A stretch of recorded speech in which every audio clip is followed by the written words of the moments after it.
नमस्कार. सखी सह्याद्रीच्या आजच्या भागात मी चैताली कानिटकर आपल्या सगळ्यांचं सहर्ष स्वागत करते. मानवी जीवनात आरोग्य रक्षणासाठी 3 महत्त्वाचे उपस्तंभ आयुर्वेदाने सांगितले आहेत.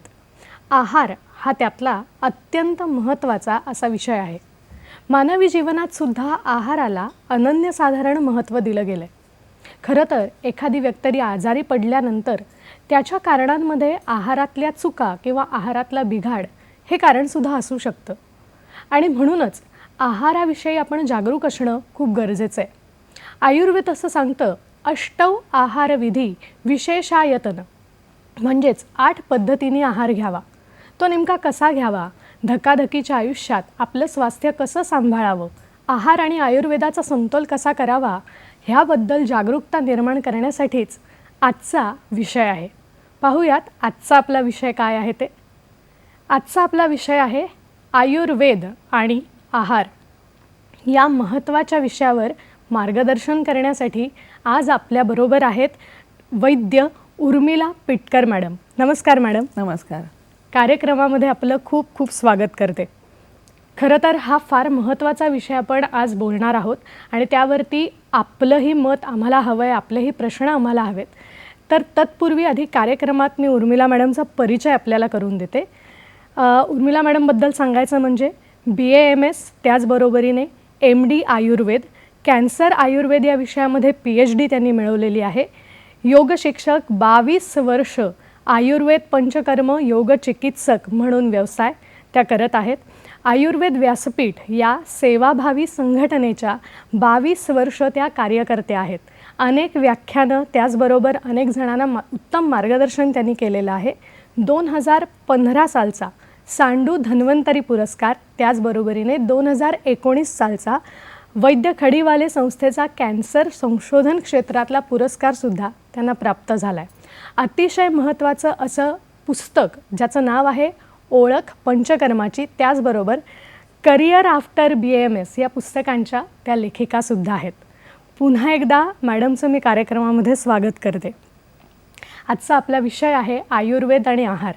आपण चर्चेला सुरुवात करूया. खरं म्हटलं आयुर्वेद हा शब्द ऐकल्यानंतर सगळ्यात आधी सगळ्यांच्याच मनात येतं ते म्हणजे पथ्य. आणि पथ्य हा शब्द ऐकल्यानंतर आपण आयुर्वेदापासून थोडेसे बाजूला जायचा प्रयत्न करतो. तर मुळात आयुर्वेदात पथ्य पाळणं महत्त्वाचं काय आहे किंवा पथ्य म्हणजे काय हे आम्हाला ऐकायला आवडेल. सुरुवातीलाच खूप छान प्रश्न विचारलायस आणि खरी वस्तुस्थिती आहे की पथ्य सांगतात म्हणून वैद्यांकडे नको जाऊया बुवा असं साधारणपणे असतं. पण आयुर्वेद शास्त्र मुळामध्ये जे निर्माण झालं ना, तर त्याच्यामध्ये त्याचं जे प्रयोजन सांगितलेलं आहे आयुर्वेद शास्त्राचं, तर पहिला त्याचा भाग आहे स्वस्थस्य स्वास्थ्य रक्षणम. म्हणजे स्वस्थ जर व्यक्ती आहे तर तिने आपल्या स्वास्थ्याचं रक्षण कसं करावं तर हे त्यांनी सांगितलेलं आहे. आणि त्याचे जे मुख्य 3 उपस्तंभ किंवा 3 पिलर्स आपण ज्याला म्हणू ते आहे आहार, निद्रा आणि ब्रह्मचर्य. तर त्यामुळे आहार हा एक अत्यंत महत्त्वाचा त्याचा पाया आहे त्या आरोग्याचा आणि त्यामुळे त्याविषयी खूप तपशीलवार असं मार्गदर्शन आयुर्वेद शास्त्रामध्ये केलेलं आहे. आता ह्याच्यात पथ्य या शब्दामध्ये नेमकं काय, तर पथो अनपेतम. पथ म्हणजे रस्ता, मार्ग, आणि हा शरीरामध्ये जे छोटे छोटे सूक्ष्म स्रोतसं किंवा चॅनल्स जे आहेत ते याच्यामध्ये जाताना कुठलाही अडथळा निर्माण न करणारा आहार तो म्हणजे पथ्य आहार. आणि आता मग एक असं म्हटलं जातं की पथ्ये सती गदार्थस्य किम औषध निषेवणे, पथ्ये असती गदार्थस्य किम औषध निषेवणे. म्हणजे काय, तर एखाद्या रोग्याला एखादा रोग झालेला असतो रुग्णाला आणि त्यांनी जर पथ्य पाळलं नीटपणे तर मग औषधाची गरजच पडत नाही. म्हणजे आमच्यासारख्यांच्या पोटावर पाय येईल. आणि दुसरं असतं की पथ्य जर केलं नाही आणि नुसतीच औषधं घेतली तरी त्या औषधाचा काहीच उपयोग नाही. तर त्याच्यामुळे पथ्याचं हे इतकं महत्त्व आहे. तर उदाहरणच द्यायचं झालं समजा तर आत्ता सध्या हे सर्दी ताप खोकल्याने जवळजवळ प्रत्येक घरामध्ये 2-4 पेशंट आहेत. तर आता ताप ही जी काही ज्वर अशी जी संकल्पना आहे त्या ज्वरामध्ये मुळामध्ये शरीरामधला अग्नी जो आहे किंवा पचनशक्ती जी आहे ही पचनशक्ती मंद झालेली असते. आणि आता एखाद्या अवयवाची ताकद किंवा एखादी शक्ती जेव्हा मंद झालेली असते तेव्हा आपण त्याच्यावर अजून जास्त ताण टाकतो की त्याला विश्रांती देतो. तर साहजिकपणे आपण त्याला विश्रांती देतो. मग आता जेव्हा अग्नीच मंद झाला आहे, पचायची शक्ती कमी झाली आहे, तर अशा वेळेला ताप आलाय म्हणून मग प्रथिनांचा किंवा प्रथिनयुक्त आहार अंडी खा किंवा पनीर खा असं जर केलं तर त्या अग्नीवरती अजून ताण येणार आणि मग तो ताप आपला अजून लांबत जाणार आहे. त्याऐवजी जर लंघन केलं जे आयुर्वेदाने सांगितलं, लंघन म्हणजे काय तर काही न खाणं पिणं किंवा नुसतं उकळलेलं पाणी, मुगाचं कढण, भाताची पेज, मऊ भात असा अगदी पचायला हलका असा आहार जर आपण हा ताप आलेला असताना घेतला, सुंठ आणि धने असं घालून उकळलेलं पाणी असा आहार जर घेतला तर काय होतं तर त्या अग्नीवरचा ताण कमी होतो. उलटत अग्नीचं संदूषण होतं म्हणजे पचन अग्नी चांगला वाढतो, पाचक अग्नी, आणि त्यामुळे आपला जो ताप आहे हा लवकर आटोक्यात यायला मदत होते. आणि हा जो काही प्रयोग आहे किंवा हे जे काही आयुर्वेदात सांगितलंय अनेक वैद्यांनी आत्ताच्या ह्या काळामध्ये अनेक रुग्णांमध्ये हे करून पाहिले, अनेक रुग्णांनी त्याचा अनुभव घेतलेला आहे. त्याच्यामुळे पथ्य ही जी संकल्पना आहे ही जसं की एखादा रोग घडला तर पहिलं गोष्ट काय करायची तर त्या रोगाला जे कारण घडलं असेल ते कारण पहिलं बंद करायचं. म्हणजे रात्री उशिरा समजा जागरण केलं आणि उशिरा काहीतरी स्पायसी तिखट असं खाल्लं आणि त्यामुळे दुसऱ्या दिवशी पित्त झालं तर दुसऱ्या दिवशी तसाच आहार घेतला आणि औषध घेतलं एकीकडे तर त्याचा काही उपयोग होणार नाही आहे. तर मग पहिलं काय करायला लागेल तर साधा सौम्य असा आहार घ्यायला लागेल.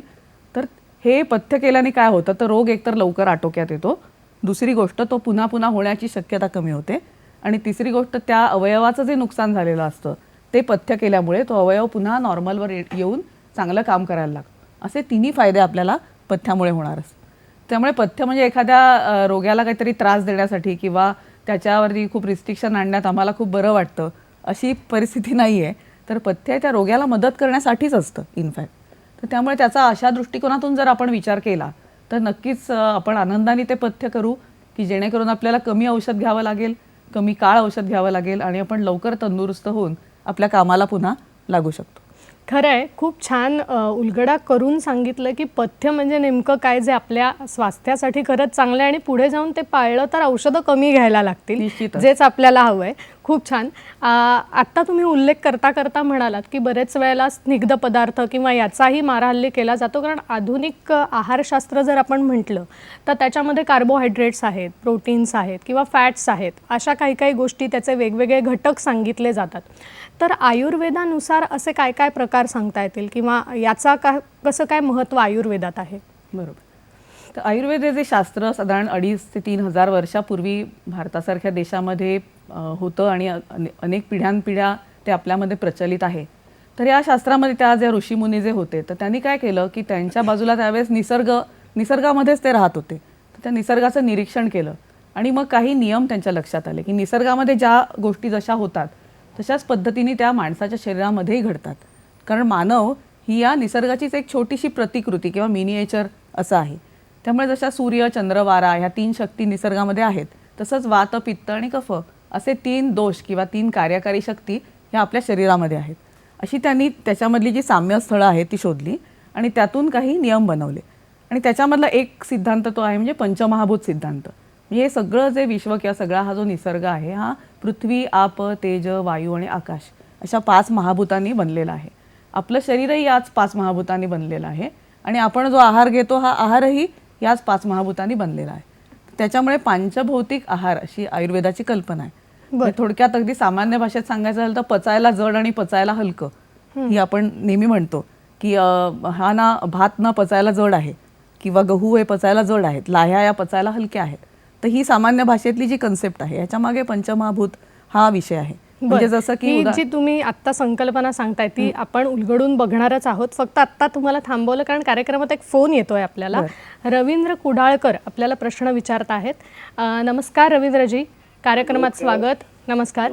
मॅडमला माझा असा प्रश्न आहे की काही आजारांमध्ये ॲलोपॅथिक औषधांसोबत आयुर्वेदिक औषधं सुद्धा आम्ही घेत असतो. हं. उदाहरणार्थ रक्तदाब. तर ॲलोपॅथिक औषधं घेतल्यानंतर आयुर्वेदिक औषधं घेताना दोन्ही औषधांमध्ये किती तासाचं अंतर असावं की चांगला परिणाम साधला जावा याबद्दल मार्गदर्शन करा. बरं बरं, नक्कीच रवींद्रजी आपला प्रश्न कळला आहे.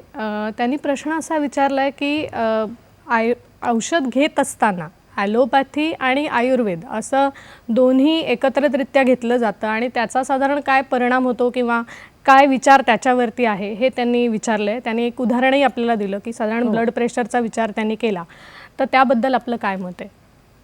थोडासा आजच्या विषयाला धरून जरी हा प्रश्न नसला तरी मी त्याचं एक्सप्लेनेशन द्यायचा प्रयत्न करते. तर आता ही दोन्ही जी औषधं असतात म्हणजे सामान्यपणे ॲलोपॅथीमध्ये जे ब्लड प्रेशरसाठी औषध दिलं जातं त्याच्यामध्ये शरीरातलं पाणी कमी करून टाकणार म्हणजे डायुरेटिक स्वरूपाची औषधं असतात की ज्यांनी लघवीचं प्रमाण भरपूर होतं.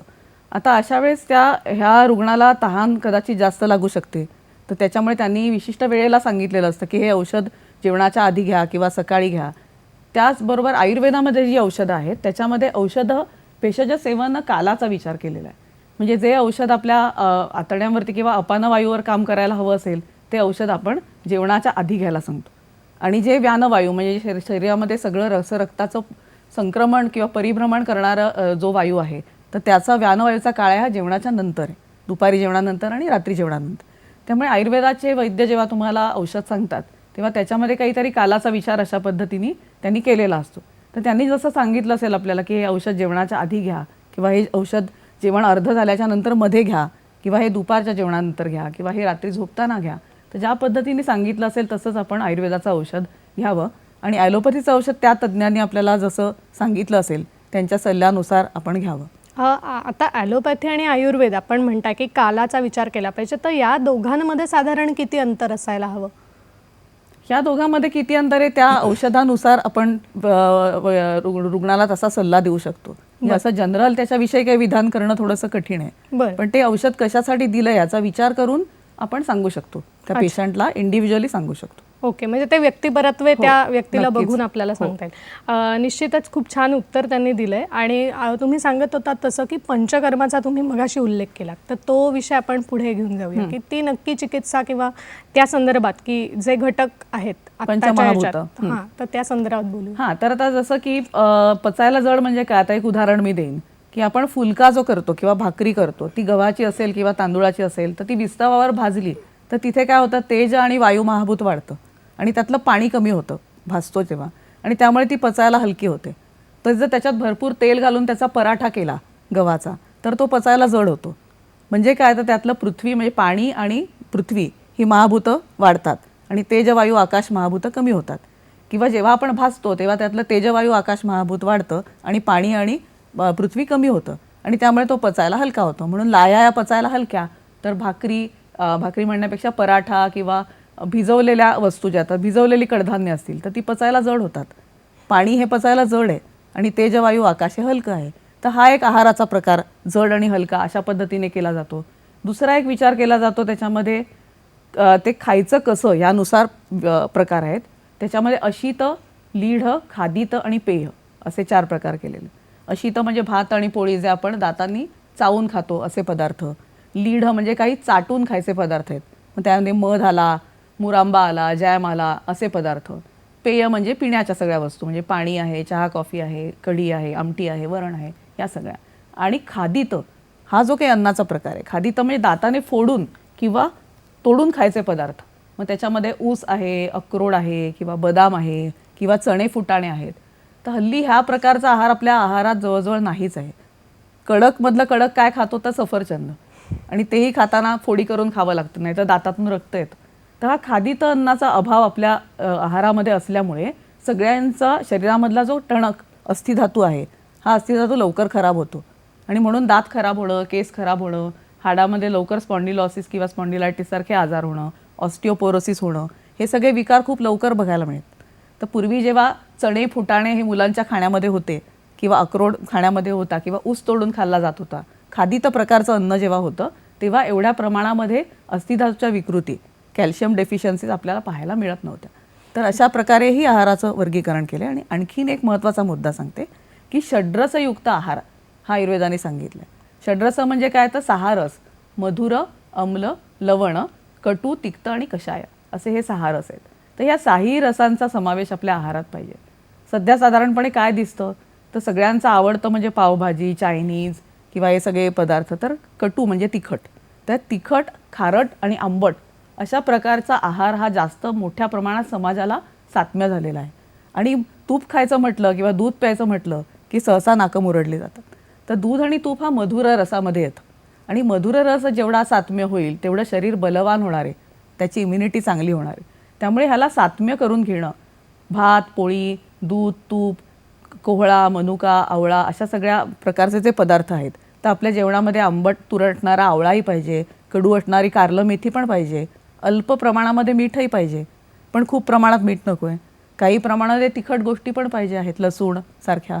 आणि मधुर रस हा आहाराची जी मधली राशी असते, भात, पोळी ही प्रामुख्याने खायला पाहिजे, दूध, तूप घ्यायला पाहिजे, तर आपल्या शरीरामधले सगळे धातू बलवान होणार आहेत. त्यामुळे षड्रसयुक्त आहार ही जी कल्पना आहे ही सहजपणे कोणत्याही सामान्य माणसाला समजू शकते.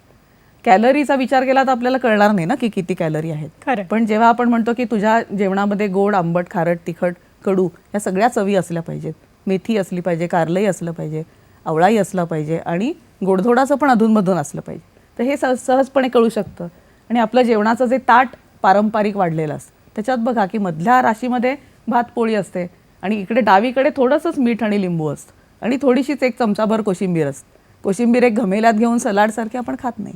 तर हे जे ताट वाढण्याची सुद्धा ही जी पद्धत आहे ह्याच्या मागे सुद्धा कोणता पदार्थ किती घ्यावा ह्याचं एक प्रकारचं दिशादर्शन केलेलं आहे. खरं आहे, तुम्ही म्हणालात तसं की षड्रसयुक्त आहार हे कळायला खूप सोपं आहे आणि साधं आहे आणि ते जर पाळलं तर निश्चित फायदा होईल. खूप छान मार्गदर्शन आपल्याला उर्मिला मॅडम करता आहेत. आपण ते मार्गदर्शन पुढेही घेणारच आहोत, पण कार्यक्रमात आत्ता इथे एका छोट्याशा ब्रेकची वेळ झाली आहे. कुठेही जाऊ नका, पाहत रहा सखी सह्याद्री.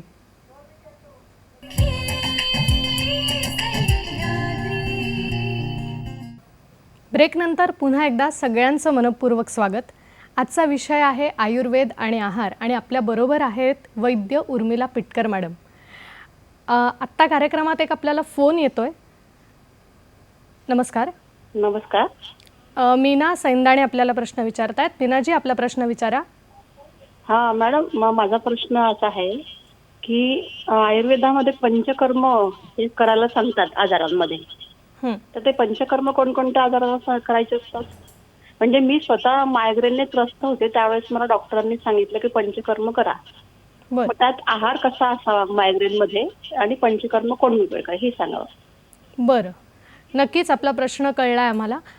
मीना ताईने आपल्याला प्रश्न विचारला आहे की त्या मायग्रेनच्या आजाराने त्रस्त होत्या आणि त्यावेळेला त्यांनी पंचकर्म त्यांना करायला सांगितलं. पंचकर्म करत असताना किंवा मायग्रेनच्या त्रासाने त्रस्त असताना कसा आहार असावा असा त्यांचा प्रश्न आहे. काय सांगाल? प्रश्न मायग्रेनचा जो त्रास त्यांनी सांगितला म्हणजे सामान्यपणे त्याच्यामध्ये डोकेदुखीचा त्रास होतो. तर ही डोकेदुखी मुळात कुठल्या कारणामुळे घडलेली आहे? म्हणजे ते कारण वातप्रधान कारणांनी घडलं आहे, रात्री जागरण करून घडलं आहे, झोप पुरेशी होत नाही आहे म्हणून घडलं आहे, की अम्लपित्ताचा त्रास आहे आणि त्यातून हे डोकेदुखी उद्भवलेली आहे? ह्याचे थोडेसे जर डिटेल्स आपल्याला कळले तर आपण जास्त त्याचं नीट मार्गदर्शन करू शकतो. पण जर सामान्यपणे जी अम्लपित्तामुळे होणारी डोकेदुखी किंवा मायग्रेन असतं तर याच्यामध्ये वमन आणि विरेचन असे 2 प्रामुख्याने उपचार केले जातात आणि ते केल्याच्या नंतर मग नाकामध्ये टाकायचं औषध किंवा नस्य अशी चिकित्सा सामान्यपणे दिली जाते. अर्थात हे केस टू केस त्याचे सगळे डिटेल्स बघून आपण हे मार्गदर्शन देऊ शकतो. पण ही ट्रीटमेंट करताना 2 गोष्टी मी सांगू शकते की मुळात तुम्हाला हा जो आजार आहे मायग्रेनचा हा कोणत्या कारणानं झाला हे कारणं वैद्य तुमचे शोधून काढतील आणि ती कारणं पहिली बंद करणं.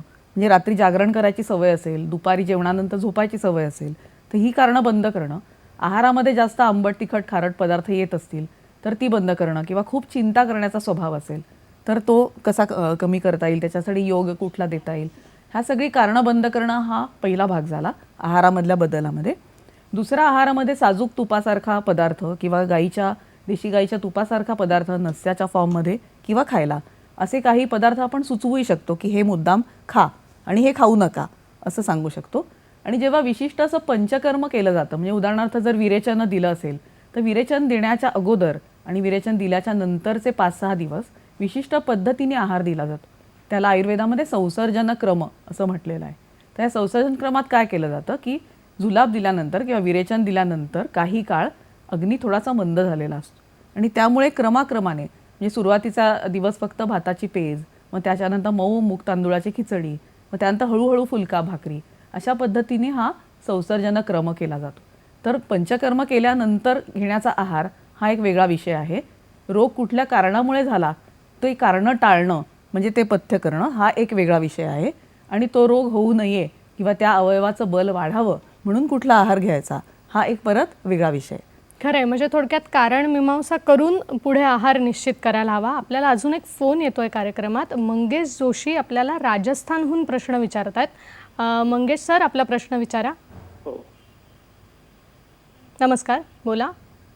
नमस्कार मॅडम, नमस्कार. मी डॉक्टर मंगेश जोशी बोलतो राजस्थानवरून. नमस्कार. माझा प्रश्न असा आहे की आयुर्वेदाप्रमाणे आपल्या विषम आहार आणि ऋतुमानाप्रमाणे काय काय आहार घ्यायला पाहिजे याच्याबद्दल मार्गदर्शन पाहिजे होतं. नक्कीच, खूप छान प्रश्न विचारलात. आपण विचारूया. त्यांनी 2 प्रश्न विचारलेत. विषम आहार कसा आहे किंवा त्या संदर्भात, आणि ऋतुमानानुसार आहार कसा असावा, तर याविषयी मार्गदर्शन करा. आपण हा प्रश्न ॲक्च्युली घेणारच होतो पुढे, तर आत्ताच बोलूया त्याच्यावरती. तर कुठलाही आपण आहार जेव्हा सुचवतो एखाद्या व्यक्तीला, मग ती निरोगी असू देत किंवा तो रुग्ण असू देत, तर त्या दोन्हींना आहार सुचवताना काही मुद्द्यांचा विचार आयुर्वेदामध्ये केलेला आहे. तर त्याच्यामध्ये सगळ्यात काही महत्त्वाचे मुद्दे येतात. ते म्हणजे पहिला मुद्दा येतो तो म्हणजे प्रकृती. तर प्रत्येक व्यक्तीची व्यक्ती तितक्या प्रकृती असं म्हटलेलं आहे. तर त्यामुळे प्रत्येक व्यक्तीची प्रकृती ही वेगळी वेगळी असते. जसं आता उदाहरण द्यायचं झालं तर पित्त प्रकृतीची पत्नी आहे आणि पती कफ प्रकृतीचा आहे आणि दोघं समजा प्रवासाला निघालेले आहेत. त्यांनी सकाळी नाश्ता वगैरे केलेला आहे, पण काही कारणाने तो प्रवास खूप लांबला आणि मध्ये काही खायला मिळालं नाही. तर जी पित्त प्रकृतीची पत्नी आहे ती लगेच अस्वस्थ होते भुकेने आणि चिडचिड करायला लागते. तोच कफ प्रकृतीचा जो पती आहे त्याला काहीच फरक पडत नाही, तो शांतपणे बसलेला असतो. आता ह्या दोघांचंही चूक कोणाचं बरोबर कोणाचं, तर असं नाही आहे. प्रत्येकाच्या प्रकृतीनुसार त्याला लागणारी भूक ही वेगळी वेगळी असते. पित्त प्रकृतीच्या व्यक्तींना सामान्यपणे थोड्या थोड्या वेळाने भूक लागत राहते. तर अशा वेळेस त्यांनी जेव्हा भूक लागते तेव्हा योग्य तेवढं खाणं हे त्यांच्यासाठी पथ्य आहे. आणि जो कफ प्रकृतीचा व्यक्ती आहे की त्यांनी सकाळी व्यवस्थित एकदा नाश्ता केला तर त्याला संध्याकाळपर्यंत कदाचित भूक लागणारही नाही. तर अशा वेळेस त्यांनी आपली प्रकृती ओळखून, समजा तेव्हा फारसं काही नाही खाल्लं तर त्याचं शरीर चांगलं राहणार. तर त्यामुळे प्रकृतीनुसार आहार हा सुचवला जातो. दुसरा मुद्दा येतो त्याच्यामध्ये देशविचार. म्हणजे आता आपण मुंबईसारख्या ठिकाणी राहतो तर इथे दमट हवामान आहे, समुद्र जवळ आहे, त्यामुळे सामान्यपणे इथे अग्निमांद्य असतं, सगळ्यांचीच पचनशक्ती कमी असते. त्यामुळे आलू का पराठा आणि गाजर का हलवा असा नाश्ता जर आपण जो नॉर्थमध्ये सामान्यपणे केला जातो तो आपण जर इथे केला तर आपल्याला रात्रीपर्यंत भूकच लागणार नाही. पण तिकडेच पंजाबमध्ये किंवा उत्तरेकडे गेलं तर तिथे थंडीच्या काळामध्ये खूप थंडी असते, हवामान कोरडं असतं. जसं चूल धगधगती कोरड्या ह्याच्यामध्ये लाकडं जर चांगली कोरडी असली तर चूल चांगली सरसरून पेटते आणि ओली लाकडं असली तर नीट पेटत नाही. तर तसाच आपल्या शरीरातला अग्नी आहे. कोरडी हवा असली, थंड हवा असली तर चांगली भूक लागते. आणि मग अशा वेळेस जर आलू का पराठा आणि गाजर का हलवा खाल्ला तर ते पथ्यच आहे. जसं आता मकर संक्रांत आलेली आहे आणि आपल्याकडे मुंबईतही कधी नव्हे ती थंडी आहे. तर थंडी जेव्हा येते तेव्हा बाहेर थंड असल्यामुळे शरीर आतला अग्नी आतमध्ये कोंडून ठेवतं आणि त्यामुळे चांगली भूक लागते. म्हणून मग या दिवसात सकाळी धुंदूरमास, सकाळी लवकर उठून बाजरीची भाकरी, तीळ लावलेली, तिळाची खिचडी, लोणी, तूप, त्याच्यानंतर वांग्याची भरीत, अशा प्रकारचा छान पचायला जड आहार या दिवसात करणं हे योग्यच आहे ऋतूनुसार. पण तेच जर पावसाळा आला तर पावसाळ्यात कसं असतं की बाहेर दमट हवामान आहे, पाऊस पडतोय, सगळं ओलावा आहे, अशा वेळेस शरीरातला अग्नी पण मंद आहे. मग अशा वेळेला काय सांगितलं आहे आपल्याकडे, तर त्या वेळेस कोरडे किंवा भाजलेला आहार घ्यायला सांगितलं. म्हणजे बरेचसे उपवास हे या श्रावण महिन्यामध्ये किंवा चातुर्मासामध्ये येतात आणि ते उपवास करण्यामागची कल्पना साबुदाण्याची खिचडी खाणं असा नसून जास्तीत जास्त प्रमाणात लंघन करणं किंवा पोटाला आराम देणं. मग याच्यामध्ये पाणीसुद्धा उकळून प्यायचं किंवा निर्जला एकादशीला पाणीही कमीच प्यायचं आणि पाणी कमी पिऊन किंवा न पाणी पितासुद्धा उपवास करतो. का, आता बाहेर ओलावा वाढला आहे, शरीरातही ओलावा वाढला आहे, म्हणून शरीरातला अग्नी मंद झाला आहे आणि म्हणून पचायला हलकं. मग आपल्या मंगळागौरीच्या ह्याला भाजलेल्या मूग तांदूळाची खिचडी किंवा भाजणीचे वडे या भाजणीचे पदार्थ हे सांगितलेले आहेत. म्हणजे ऋतूनुसार सुद्धा काय आहार सुचवायचा ह्याच्यामध्ये फरक पडतो. ह्याचं आणखीन एक उदाहरण मी देशाचं देईन की तेल जे आपण आहारामध्ये वापरतो, तर बघा की तिकडे दक्षिणेकडे भरपूर नारळ आहे, तर नारळाचं तेल, खोबरेल तेल हे स्वयंपाकाला वापरलं जातं. मधला हा जो प्रदेश आहे, मध्य प्रदेश, गुजरात, राजस्थान, महाराष्ट्र, इकडे भुईमुग भरपूर होतो, तर म्हणून शेंगदाण्याचं तेल हे परंपरेने आपल्याकडे वर्षानुवर्ष वापरलं जातं. आणि उत्तरेकडे गेलात तर सरसो आणि तिळाचं तेल. तिळाचं तेल आहे इतर काळामध्ये आणि सरसोचं थंडीमध्ये वापरलं जातं. तर हे जे वर्षानुवर्ष ह्या ज्या परंपरा, प्रथा ज्या आहेत ह्या देशानुरूप आहेत. मग आपण ऑलिव्ह ऑइल आणून मुद्दाम खाण्याची भारतामध्ये गरज आहे का? तर नाही. तर त्यामुळे जिथे जे पिकतं तिथे ते विकतं आणि तिथे ते पचतं सुद्धा. त्यामुळे जिथे जे होतं आहे त्या प्रकारचा आहार हा देशानुरूप आहार असा आहे. त्यामुळे कोणालाही आहार सुचवताना देशाचा विचार, ऋतूचा विचार, प्रकृतीचा विचार, त्या व्यक्तीच्या अग्नीचा विचार हा सगळ्याच्या मध्ये सेंट्रली आहे. कसं आता एखादी आई असते, तिला वाटतं की आपलं मूल खूप बारीक आहे, तर जरा छान गुटगुटीत व्हायला पाहिजे, तर म्हणून ती उत्साहाने त्या मुलाला बदाम घालायला सुरुवात करते. आणि मग त्या मुलाचा अग्नी थोडासा मुळाच मंद किंवा त्याचं पोट बिघडलेलं असतं आणि अशा वेळेस त्याला ते बदाम खाऊन आणखीन जुलाब लागतात. तर प्रकृती सुधारत तर नाहीच, आणखीन तो बारीक व्हायला लागतो. त्यामुळे एखाद्या व्यक्तीने झटपट मला आता जाड व्हायचे म्हणून अंडी खायला सुरुवात केली, किंवा त्याचं अगदी सामान्य उदाहरण मी आता देईन ते म्हणजे जिम. तर जिमला लोक जातात आणि प्रोटीन डाएट सुरू करतात. तर जिमला गेल्याच्या नंतर तो अग्नी तुमचा व्यायाम करून जेव्हा वाढेल, तो वाढल्याच्या नंतर तुम्ही असा आहार घेणं अपेक्षित आहे. जिम लावल्याबरोबर लगेच भिजवलेले चणे खायला सुरुवात केली तर त्या लोकांना काहीच दिवसामध्ये गॅसेसचा, पोटदुखीचा त्रास किंवा कॉन्स्टिपेशनचा त्रास होताना आपल्याला आढळतो. त्यामुळे हे सगळे मुद्दे जे आहेत की प्रकृतीचा विचार, देशाचा विचार, ऋतूचा विचार, वयाचा विचार, अग्नीचा विचार, आणखीन एक महत्त्वाचा भाग आहे त्याच्यामध्ये मानसिक स्थिती, ज्याला आयुर्वेदाने सत्व असं म्हटलेलं आहे. तर आत्ता समजा आपली परीक्षा आहे आणि समोर आईने अगदी आवडते पदार्थ आणून ठेवले तरी त्याच्यामध्ये गोडी लागत नाही, पण तेच जर रिझल्ट लागला आणि छान मार्क मिळालेत असं जर कळलं तर मग चांगलं फारसं जेवण नसलं तरी ते गोड लागतं. तर हा जो आहे हा सत्व विचार आहे. म्हणजे आपलं मन जर प्रसन्न असेल, मन जर शांत आणि आनंदी असेल तर कुठलाही आहार अंगी लागतो. आणि नाहीतर किती चांगला सात्विक आहार आणून दिला तरी त्यांनी पण ॲसिडिटी होते. तर त्यामुळे सत्व विचारही तेवढाच महत्त्वाचा आहे. आणखीन एक मुद्दा आहे त्याच्यामध्ये सात्म्य विचार. म्हणजे आता पिढ्यानपिढ्या आपल्या आईवडिलांनी, आजी आजोबांनी, पणजी पणजोबांनी जे खाल्लं ते आपल्याला सहजपणे सात्म्य असतं. जसं आता भात, आमच्या कोकणामध्ये गेलात तर सगळे लोक दिवसातून 3-3, 4-4 वेळा भात खातात. मग भात खाऊन शुगर वाढते किती खरं आहे? कोकणात जाऊन बघाल तर सगळ्या अनेक लोकांची पोट आणि पाठ एकत्र असताना दिसतं. म्हणजे ते लोक कारण दिवसभर श्रमाची कामं करत असतात. त्यामुळे भात खाऊन जाड होतो का? तर हा विषय केवळ असा एकांगी उत्तर देण्याचा नाही, तर ह्याच्यामध्ये देशविचार आहे. माझा तर असा अनुभव आहे की जेव्हा आपण उत्तरेत पिकणारा गहू इथे मुंबईत जास्त खायला लागलो तेव्हापासून होणाऱ्या आजारांचं प्रमाण वाढलेलं आहे. तर त्यामुळे देशविचार, सात्म्य विचार ह्या सगळ्याच गोष्टी आहाराचा विचार करताना महत्त्वाच्या आहेत. लग्नाच्या कार्यात कोणी भेटलं आणि आयुर्वेदिक वैद्य म्हटलं की आमच्यासमोर प्रश्नांची सरबत्ती सुरू होते की मी दुधी खाऊ का, मग ते पालक चांगला आहे का, मग ते हल्ली काय किओना आलंय तर ते खाऊ का. आणि जेव्हा आम्ही त्यांना सांगतो की असं नाही सांगतायत, ह्याच्यासाठी सगळा समग्र विचार करायला लागतो, तुम्ही एकदा क्लिनिकला या आणि मग आपण बोलू, तर तेव्हा लोकांना वाटतं की नाही, यांना पटकन उत्तर असं कदाचित द्यायचं नाही आहे.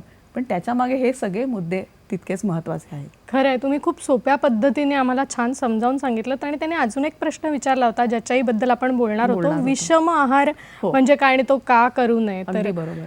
तर विरुद्ध आहार ही एक आयुर्वेदाची खूप चांगली आणि युनिक अशी कॉन्सेप्ट आहे. तर ह्याच्यामध्ये असं आहे की विरुद्ध हे आहाराच्या बाबतीमध्ये वेगवेगळ्या त्याच्यातही अनेक बारीक सारीक मुद्दे सांगता येतील. जसं की फळं आपण आता जी सगळी खातो ही फळं मुळामध्ये आम्लरसाची आहेत आणि दूध हे मधुर रसाचं आहे. मी मगाशी जो षड्रस आहाराचा जो विचार सांगितला, आता काही रस हे एकमेकाबरोबर मॅचिंग जात नाहीत. मी समजा आता लाल रंगाची साडी घातली आणि पांढऱ्या रंगाचा ब्लाऊज घातला तर ते चांगलं दिसणार नाही आहे ना कॉम्बिनेशन. बरोबर. तसंच मधुर रसाचं दूध आणि आम्लरसाचं फळ हे जेव्हा आपण एकत्र करतो, आपल्या सगळ्यांच्या आवडीचा मिल्कशेक हा सगळ्यांना फार आवडतो, तर हा मिल्कशेक जेव्हा तो विरुद्ध वीर्य होतो. म्हणजे काय, मधुर रसाचं दूध आणि आम्लरसाची फळं ही जेव्हा आपण एकत्र करून खातो तेव्हा त्याच्यामध्ये एक प्रकारचं विष तयार होतं. अर्थात ते खाल्ल्यावर लगेच काही तुम्हाला पॉयझनिंग होणार आहे का तर नाही, पण कायम जर असं खात राहिलं.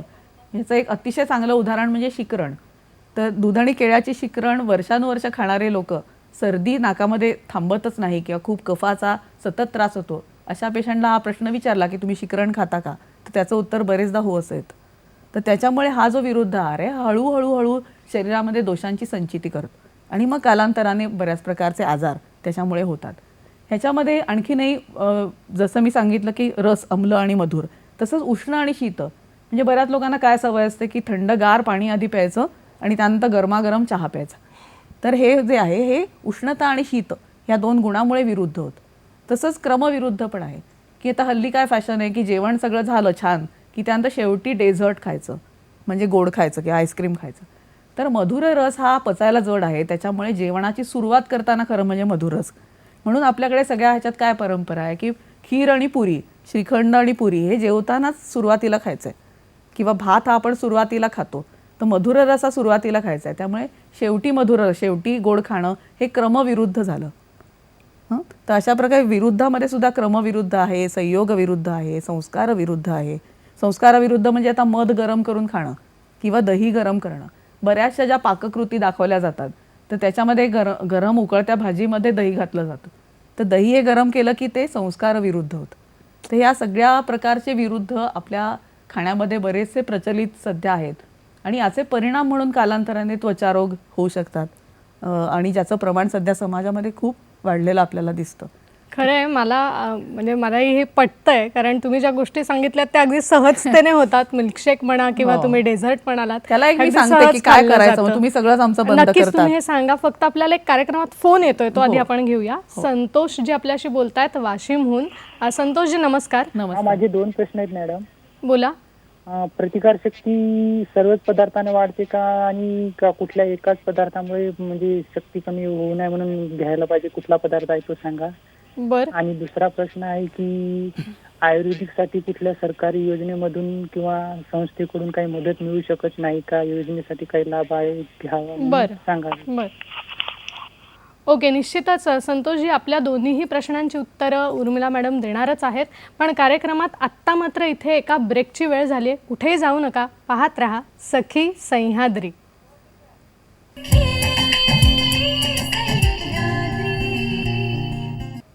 नमस्कार. पुन्हा एकदा ब्रेकनंतर स्वागत करते आपल्या लाडक्या कार्यक्रमात सखी सह्याद्री. आजचा आपला विषय आहे आयुर्वेद आणि आहार. उर्मिला पिटकर मॅडम आपल्याला मार्गदर्शन करतात. ब्रेकपूर्वी आपल्याला संतोषजींनी 2 प्रश्न विचारले होते की प्रतिकारशक्ती ही सगळ्याच पदार्थांनी वाढते का, किंवा विशिष्ट काही पदार्थ आहे का की जो प्रतिकारशक्ती वाढवतो. आणि त्यांचा दुसरा प्रश्न होता की आयुर्वेदासाठी सरकारकडून काही सोयीसुविधा किंवा काही गोष्टी उपलब्ध होतात का. हे त्यांचे 2 प्रश्न होते. दोन्ही प्रश्न छान आहेत, कारण प्रतिकार शक्ती हा सध्या एकदम की वर्ड झालेला आहे. प्रत्येकजण आपली प्रतिकार क्षमता कशी वाढेल याचा बाबतीत आता खूप सजग झालेला आहे. तर खरं सांगायचं झालं तर आत्ता मी जे सगळे मुद्दे सांगितले, तर आपली प्रकृती, आपलं वय, आपला व्यवसाय, आपला देश, ह्या सगळ्याचा विचार करून आहार घेणं हाच खरं म्हणजे प्रतिकार क्षमता वाढवण्याचा सोपा मार्ग आहे. म्हणजे असे काही ही पुडी घेतली की प्रतिकार क्षमता वाढते ही गोष्ट काही खरी नाही. तर तुम्हाला पचेल असा, तुम्हाला रुचेल असा, तुम्हाला सहजपणे मिळेल असा आहार घेणं हे खरं म्हणजे प्रतिकार क्षमता वाढवण्यामागचं खरं गुपित आहे. पण तरीही आयुर्वेदात काही अशी आहार्य द्रव्य सांगितलेली आहेत की ज्याला आम्ही रसायन औषधं असं म्हणतो किंवा रसायन आहार असं म्हणतो. ह्यामध्ये सगळ्यात पहिला नंबर मी कशाला देईन तर तो आवळ्याला. आणि सध्या आता हेमंत शिशिर ऋतू हा चालू आहे आणि आवळा हा परम रसायन ज्याला म्हणता येईल किंवा परम औषध असं आहे की त्याचा च्यवनप्राश हा कल्प आपल्या सगळ्यांना माहिती आहे. पण अगदी च्यवनप्राश खाणं जरी प्रत्येकाला जमलं नाही तरी साधा आवळा रोज एक उकडून आपण खाल्ला, अँड आवळा a day keep all the diseases away असं जर म्हटलं तरी हरकत नाही. तर एक आवळा कशाही स्वरूपामध्ये मग तुम्ही खा. जर तुम्हाला मधुमेह नसेल तर मग आवळ्याचा मुरांबा, मोरावळा, आवळ्याची कँडी, आवळ्याचं सरबत अशा फॉर्ममध्ये आपण खाऊ शकतो. मधुमेह किंवा स्थौल्य ज्यांना आहे असे लोक आवळा उकडून थोड्याशा हळदीबरोबर किंवा आवळ्याचं साधं हातलोणचं बनवून ते, आवळ्याचं चूर्ण, आवळ्याचा रस अशा फॉर्ममध्ये सुद्धा आवळा खाऊ शकतात. दुसरं एक असंच औषध आहे की ज्यांनी प्रतिकार क्षमता उत्तम वाढते, ते म्हणजे कोहळा. पूर्वी आपल्याकडे म्हण होती की आवळा देऊन कोहळा काढला, पण दोन्ही तितकेच महत्त्वाचे आहेत. तर जे बारीक किडकिडीत लोक आहेत, पित्त प्रकृतीचे लोक आहेत, ज्यांचं वजन पटकन वाढत नाही, पटकन जे आजारी पडतात, अशा लोकांनी कोहळ्याचा आपण वापर, आणि विशेषतः लहान मुलं की ज्यांना बुद्धी वाढवायची आहे, ज्यांना उत्तम स्मरणशक्ती हवी आहे, प्रतिकार क्षमता हवी आहे, अशा मुलांसाठी मी एक औषध नेहमी किंवा आहार्य द्रव्य सांगते, ते म्हणजे आवळा, कोहळा आणि काळ्या मनुका ह्यांचा जॅम. तर आवळा, कोहळा आणि काळ्या मनुका या तिन्ही गोष्टी कोहळा आणि आवळा शिजवून घ्यायचा, काळ्या मनुका फक्त भिजवून त्याचा हे काढून घेतला तरी चालेल, त्याच्या बिया काढून टाकायच्या आणि शिजवलेला या आवळा आणि कोहळ्याचा जो मगज आहे तो तुपावरती परतून त्याच्यामध्ये ह्या वाटलेल्या मनुका घालून मग ते पाकामध्ये टाकायचं आणि त्याचा आपण नेहमी जसा जॅम करतो तसा करायचा. हा अतिशय सुंदर लागतो आणि सगळ्या लहान मुलांना ब्रेडला लावण्यासाठी जे ब्रेड स्प्रेड किंवा जॅम लागतो त्याच्याऐवजी तुम्ही हा देऊ शकता, पोळीबरोबर देऊ शकता. आणि ज्यांना मधुमेह नाही, असे पित्त प्रकृतीचे किडकिडीत लोक, ज्यांना वजन वाढवायचे, ज्यांना पित्ताचा त्रास होतो, असे लोक पण हा आवळा, कोहळा आणि मनुकाचा जॅम खाऊ शकतात. त्याच्याशिवाय आणखीन एक महत्त्वाची गोष्ट म्हणजे जी आपल्या आहारात सध्या नाही आहे ती म्हणजे देशी गाईचं दूध आणि देशी गाईचं तूप. तर तूप हा सुपर बूस्टर असं आयुर्वेदिक आहार्य द्रव्य आहे की ज्याच्यामध्ये सगळी व्हिटॅमिन्स, सगळ्या प्रकारच्या पोषण मूल्य त्याच्यामध्ये आहेत. आणि आणखीन तुपाची गंमत अशी की ते अग्नीवरती कुठल्याही प्रकारचा ताण आणत नाही, तर ते अग्नीला उलट संदूषण करतं, अग्नीला वाढवतं. मग ते तूप कसं खायचं, तर छान गरम वरण भातावर खायचं, पोळीला लावून खायचं, गरम पोळीवरती घेऊन खायचं, गरम वरण भातावर घेऊन खायचं, सुपामध्ये घालायचं किंवा काही पदार्थांना तुपाची फोडणी द्यायची. म्हणजे खाईन तर तुपाशी अशा प्रकारे जर हे देशी गाईचं तूप निदान 2-3 चमचे तरी रोजच्या आपल्या आहारात आपण ठेवलं तर मग कुठल्याही व्हिटॅमिनची कमतरता आपल्याला पडणार नाही आणि प्रतिकार क्षमता उत्तम राहणार आहे. किती सोपा आणि छान उपाय सांगितलात तुम्ही. आवळा, कोहळा आणि काळ्या मनुका हे कायम लक्षात ठेवायला आपल्याला मॅडमनी सांगितलं आणि खरंच सोपा उपाय. त्यांचा दुसरा प्रश्न होता की सरकारकडून आयुर्वेदासाठी काही वेगळ्या सोयीसुविधा किंवा काही उपाययोजना केल्या आहेत का? आता 2016 साली आयुष डिपार्टमेंट म्हणून आपलं सरकारने एक नवीन डिपार्टमेंट सुरू केलं ज्याच्यामध्ये आयुर्वेद, योग, युनानी, होमिओपॅथी आणि सिद्ध या सगळ्या ज्या मेडिसिन्सच्या पद्धती आहेत तर ह्यांना प्रामुख्याने वर आणण्यासाठी हे वेगळं डिपार्टमेंट सुरू झालं. आणि त्याच्या मार्फत आत्ता जवळजवळ सगळ्या राज्यामधल्या जिल्ह्यांच्या ठिकाणी, तालुक्यांच्या ठिकाणी आयुषचे दवाखाने चालतात.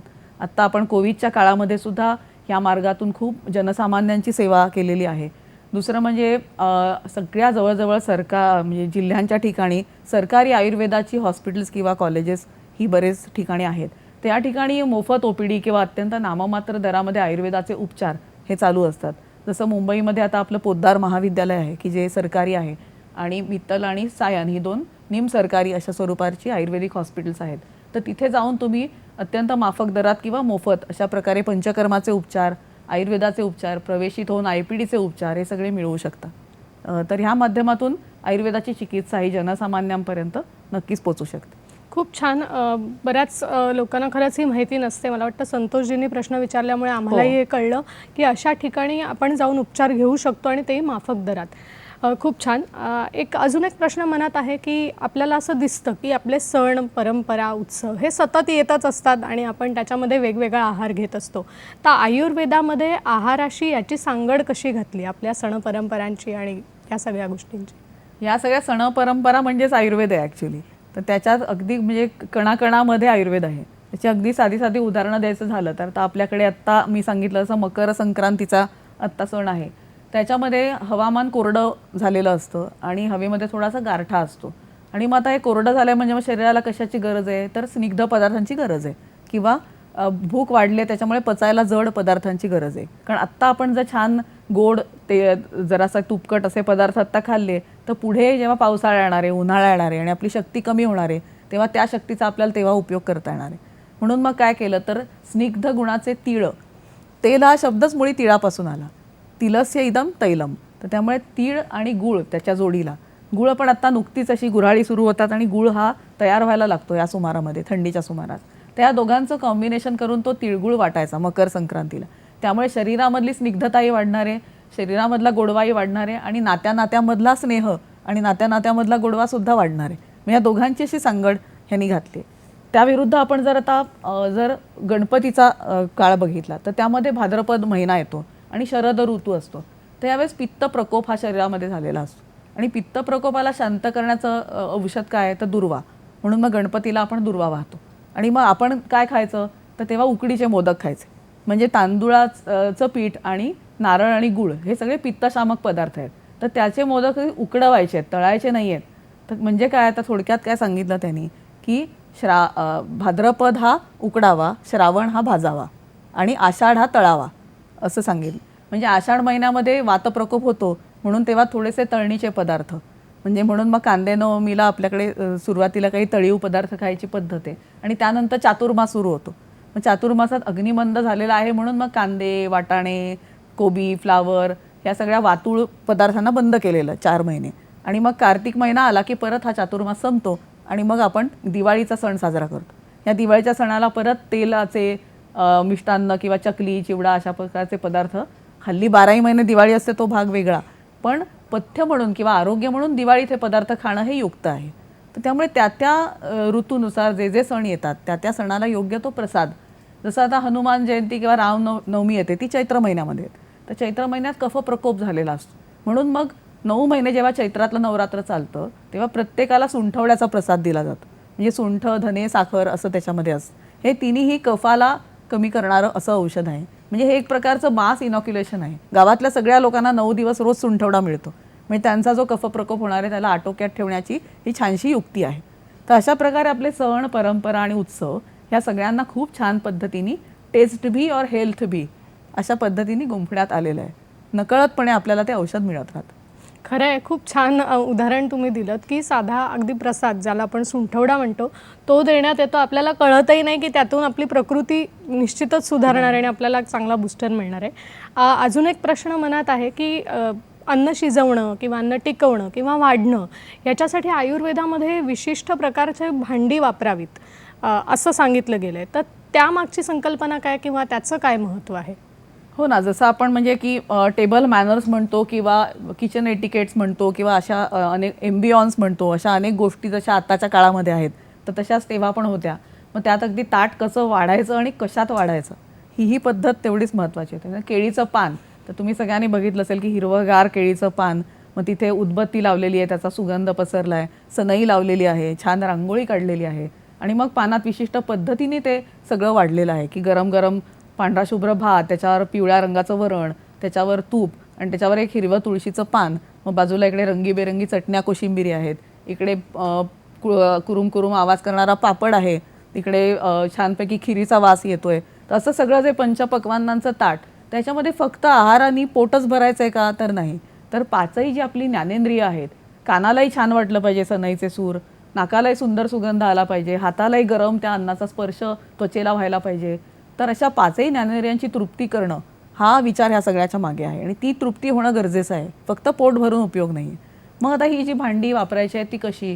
तर चांदी हा जो धातू आहे त्याच्यामध्ये शक्यतो पाणी जे आहे हे चांदीच्या भांड्यामध्ये किंवा तांब्याच्या भांड्यामध्ये ठेवावं असं सांगितलेलं आहे. फक्त ते सकाळी ठेवायचं आणि संध्याकाळी रात्री ते उपडं करून टाकायचं. रात्रभर तांब्याच्या भांड्यामध्ये पाणी ठेवायचं नाही आहे. अन्न शिजवण्यासाठी पूर्वी आपल्याकडे पितळेची किंवा तांब्याची भांडी वापरली जायची. तर पितळेला कलही करून जर ती भांडी आपण वापरली तर कथील हा धातू आपल्या पोटामध्ये जाणार आहे आणि जो अतिशय चांगलं स्थौल्यावर, मधुमेहावर काम करणारं असं हे औषध आहे. तर कलईची भांडी वापरण्याला आपण पुन्हा सुरुवात करण्याची गरज आहे. त्याच्यानंतर जे तूप असतं तर ते तूप हे चांदीच्या भांड्यामध्ये ठेवावं. आणि कासं हा धातू पूर्वी खूप वापरला जायचा. कासं म्हणजे तांबं आणि कथील या दोघांचं कॉम्बिनेशन असतं. तर हे काशाचं जे भांडं आहे बुद्धिवर्धक आहे. तर बुद्धिवर्धक म्हटल्यावर सगळ्या आयांचे कान टवकारतील. तर काशाच्या ताटलीमध्ये आपल्या मुलाला तुम्ही रोज जेवायला दिलात किंवा तुम्ही सगळेच जर काशाच्या ताटामध्ये जेवलात तर बुद्धी निश्चितपणे वाढणार आहे. तर अशा प्रकारे खूप डिटेल्स ह्याचे दिलेले आहेत. जी आता चटण्या किंवा कोशिंबिरी अशा ज्या गोष्टी आहेत त्या स्फटिक पात्रात ठेवायला सांगितलं. तेव्हा स्फटिक पात्र सांगितलं, पण आता आपण ग्लासवेअर त्याच्यासाठी वापरू शकतो. तर अशा पद्धतीने हे सिलेक्शन. मातीची भांडी तर सगळ्यासाठी चांगली आहेत. मातीमध्ये 16 प्रकारची मूलद्रव्य आहेत. तर त्यामुळे ही माती जर त्याच्यात आपण पाणी प्यायलं, त्याच्यात आपण अन्न शिजवलं, हल्ली फार सुंदर सुंदर मातीची भांडी, कुकिंगवेअरसुद्धा आपल्याला अवेलेबल आहेत. तर त्यामुळे मातीची भांडी वापरणं हे सुद्धा खूप आरोग्यदायी आहे. खूप छान. तुम्ही म्हणालात तसं की पितळ्याची भांडी आपण हल्ली कलही करून वापरत नाही आणि त्याची जागा स्टीलनी घेतली आहे. तर हे आपण केलं तर आपल्याला फायदा होईल. अगदी जाता जाता थोडक्यात सांगायचं असेल तर आमच्या प्रेक्षकांना आम्हाला काय संदेश द्याल? सामान्यपणे असे प्रश्न विचारले जातात की डॉक्टर मी किती खाऊ, मी काय खाऊ, त्याच्यात मी किती पाणी पिऊ. तर मला असं एक थोडंसं लक्ष वेधायचं सगळ्यांचं की आपण हे जे काय आहोत हे एक इंटेलिजंट मशीन आहे, मानवी शरीर आहे आणि त्याला आतून ऑटो सजेशन्स येत असतात की तुला भूक लागली आहे, तुला तहान लागली आहे, आता तुला झोप येते, आत्ता तुला नको आहे जेवायला. आणि याचं उत्तम उदाहरण म्हणजे लहान मूल. त्याला जर आपण बळे खायला घातलं तर ते सरळ पूर करून ते सगळं बाहेर काढून टाकतं, त्याला नको असेल. कारण ते अजूनही निसर्गाशी जोडलेलं असतं. त्याच्यावरती कुठलेही असे त्यांनी व्हॉट्सॲप बघितलेलं नसतं की इतकं लिटर पाणी प्यायलंच पाहिजे किंवा असं खाल्लंच पाहिजे असं. त्यामुळे त्याला माहिती असतं की जे आतून आपल्याला जो संदेश येतोय तेवढंच तसंच करायचं. त्यामुळे मी तुम्हाला असं सांगू इच्छीन की काहीही खा, जे तुम्हाला आवडतं, पचतं, रुचतं ते. पण जेव्हा भूक लागेल तेव्हा, आणि जी भूक असेल त्यापेक्षा थोडंसं कणभर कमीच खाल्लं पाहिजे, की त्याच्यामुळे त्या अन्नाचं पचन नीट होतं की नाही इकडे लक्ष देणं हे जास्त गरजेचं. खूप छान. थोडक्यात आपल्याला भूक लागेल तेव्हाच खा आणि जसं जे पचवणं शक्य आहे तेच खा. मॅडम, खूप छान आपल्याला मार्गदर्शन तुम्ही केलंत आम्हाला आणि तुम्ही वेळात वेळ काढून इथे आलात त्याबद्दल सखीच्या संपूर्ण टीमकडून मी आपले मनपूर्वक आभार मानते. आपणही मला बोलवलं त्याबद्दल आपले पण सगळ्यांचे आभार. आजचा आपला कार्यक्रम कसा वाटला हे तुम्ही आम्हाला जरूर कळवा आणि त्याच्यासाठी वेगवेगळी माध्यमं तुम्ही वापरू शकता. आपण आपल्या प्रतिक्रिया फेसबुकवर देऊ शकता www.facebook.com/DD सह्याद्रीवर. सखी सह्याद्री@gmail.com हा आमचा ईमेल ID आहे.